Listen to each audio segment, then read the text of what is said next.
Hi, it's Jen with Cherry Tree Beads, and today I'm going to show you how to make these captive heart earrings. So these captive heart pendants are created by Green Girl Studios. I think they are absolutely magical. Each one looks like it has its own fairy tale story to go along with it. These are hand carved and then cast, and they're just incredible. I mean, look, there's little fingernails. I mean, it's just crazy. They're amazing. So I wanted to make some earrings with these today.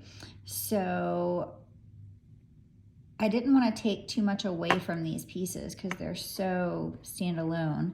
So I just chose these simple design with rose quartz and pink tourmaline. So I'm using stainless wire. This is a 20 gauge. This is probably about 4 inches long. And I'm going to go about 1 inch down. And I'm going to bend the wire away from me, creating a 90-degree angle. Then I'm going to take my round nose pliers and I'm going to put them at the top of that, and then I'm just going to bend my wire around. And this is going to be for the top of my earring. So this one I'm a little bit further down on my pliers so that my loop can be fairly small. Then I'm going to put my pliers at the top of my loop and I'm going to coil this back around.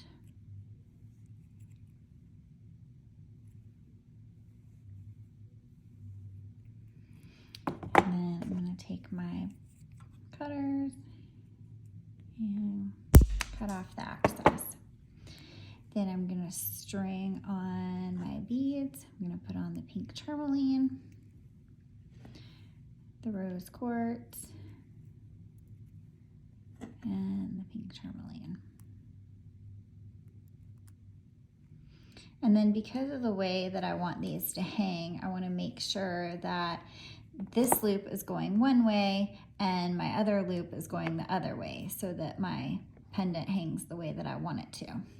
So I'm going to put my pliers right up against the bead and I'm going to bend that wire at a 90-degree angle. I'm going to put my pliers right in there and bend it back around, making a little loop.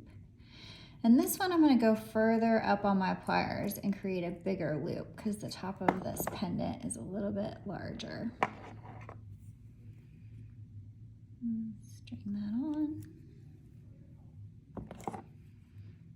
And then I'm going to hold it with my pliers and coil that back around a couple times.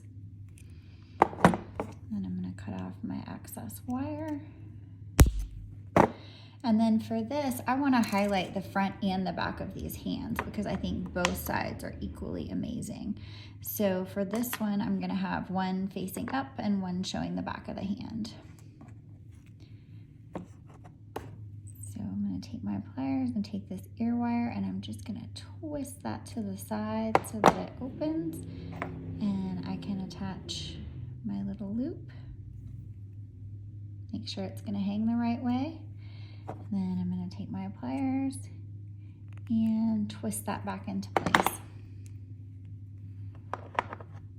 And there you have it, some captive heart earrings. Thanks so much for watching. All the supplies can be found at cherrytreebeads.com. Thanks so much.